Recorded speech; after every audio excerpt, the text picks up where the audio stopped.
any news 24ৰ সংবাদ মাধ্যমৰ মুখ্য কাৰ্যালয়ৰ শুভ উদ্বোধন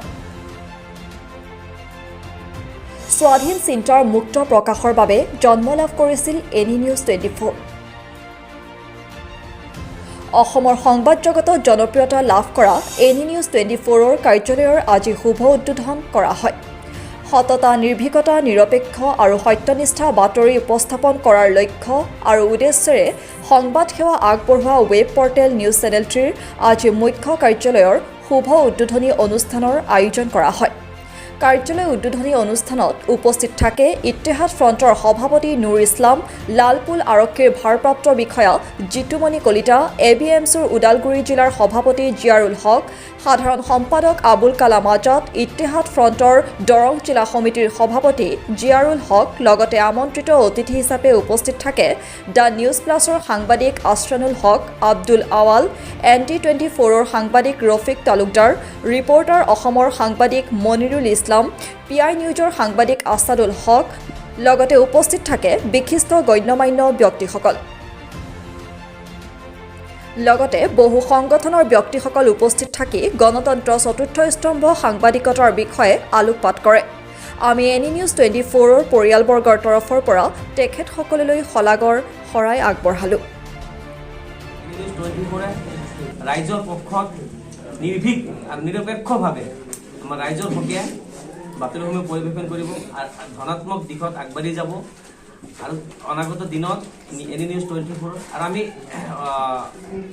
অসমবাসী ৰাইজকো আহ্বান জনাইছোঁ ইত্যাদি অসম ৰাজ্যিক সমিতিৰ তৰফৰ পৰা এনি নিউজ 24ৰ প্ৰতিটো নিউজ আপোনালোকে উপভোগ কৰিব নিৰপেক্ষ নিৰ্ভীক আৰু বলিষ্ঠভাৱে চতুৰ্থ স্তম্ভ যেতিয়া সংখ্যাগৰিষ্ঠ বুলি কোনো কথা নাই ৰাইজৰ হকে মই এটা শব্দ কৈছোঁ আপোনালোকে মনত ৰাখিব ৰাইজৰ হকে ৰাইজত সংখ্যালঘুৰ সংখ্যাগুৰু কোনো কথা নাই যতে প্ৰব্লেম আছে যতে সমস্যা আছে এই সমস্যাসমূহ যাতে আপোনালোকে বলিষ্ঠভাৱে নিৰপেক্ষভাৱে দাঙি ধৰে অসমৰ ৰাইজৰ হকে ৰাইজৰ যাতে হিতত আপোনালোকে কাম কৰে অনাগত দিনত চৰকাৰৰ আগত আমাৰ যিটো অসম অকল যে সংখ্যালঘু বুলি নহয় অসমত বিভিন্ন সমস্যা জৰ্জৰিত এখন ৰাজ্য অসমৰ সমস্যাসমূহ যাতে চৰকাৰৰ আগত অসম তথা ভাৰতবৰ্ষৰ আগত ভাৰতবৰ্ষৰ ৰাইজৰ আগত ভাৰত চৰকাৰৰ আগত যাতে আপোনালোকে দাঙি ধৰিব পাৰে অনাগত দিনত তাৰ বাবে আমি আপোনালোকক প্ৰথম পৰামৰ্শ দিব বিচাৰোঁ আৰু ছেকেণ্ড কথাটো হ'ল যে এইটোৱে ভাল লাগিছে অকল সংখ্যালঘু সংখ্যাগৰিষ্ঠ বুলি নহয় শান্তিপুৰ এটা ভিতৰুৱা অঞ্চল আজি আমি যদি চাওঁ প্ৰতিটো আজি পৰ্টেল হওক চেনেল হওক কাকত হওক মুখ্য কাৰ্যালয়সমূহ গুৱাহাটীত মেইন চিটিত সকলোৱে পৰে আৰু চিটিত কৰাৰ লগে লগে এই ভিতৰৰ নিউজসমূহ এই সমস্যাসমূহ যাতে সকলো স্থান নাপায় আপোনালোকে যিটো সিদ্ধান্ত লৈছে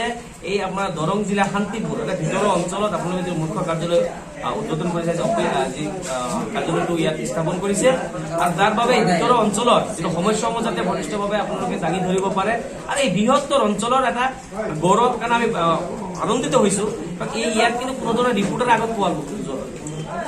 আমি পোৱা নাছিলোঁ য'ত ৰিপৰ্টাৰ পোৱা নাই আৰু তাতে কিন্তু এটা পৰ্টেলৰ এটা মুখ্য কাৰ্যালয় হোৱাটো বহুত ডাঙৰ কথা গতিকে এই বৃহত্তৰ অঞ্চলবাসীৰ বাবে এটা সুখবৰ বুলি আমি ভাবোঁ গতিকে এই কথাটো এনেকুৱা নহয় যে সংখ্যালঘু বুলি নহয় সংখ্যালঘুৰ সমস্যা যথেষ্ট আছে আৰু সেই কথাখিনি আপোনালোকক উপস্থাপন কৰিব লাগিব আৰু যদি সংবাদ গোষ্ঠীৰ প্ৰথম দায়িত্ব আৰু প্ৰথম ধৰ্ম এই ধৰ্মটো হ'ল গণতন্ত্ৰক ৰক্ষা কৰাৰ গণতন্ত্ৰৰ ভেটি মজবুত কৰাৰ আৰু সকলো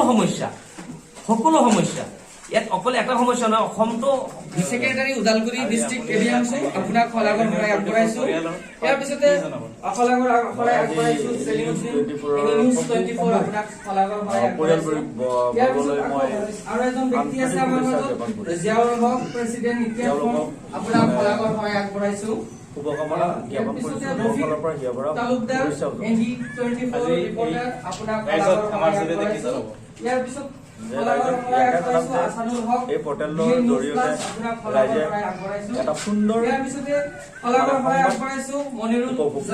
ইছলাম সাংবাদিক ৰিপৰ্টাৰ আপোনাক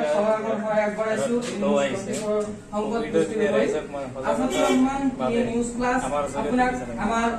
এই পৰ্টেলৰ জৰিয়তে মই অসমবাসী নমস্কাৰ আপোনালোক সকলোকে বাবু মটৰলৈ স্বাগতম জনাইছোঁ আপুনি গাড়ীখন বিক্ৰী কৰিব বিচাৰিছে নেকি বা আপুনি গাড়ীখন কিনিব বিচাৰিছে নেকি যদি আপুনি গাড়ীখন বিক্ৰী কৰিব বিচাৰিছে বা আপুনি কিনিব বিচাৰিছে তেন্তে আপুনি বাবু মটৰলৈ যোগাযোগ কৰক আমি বাবু মটৰ প্ৰাইভেট লিমিটেড আপোনাক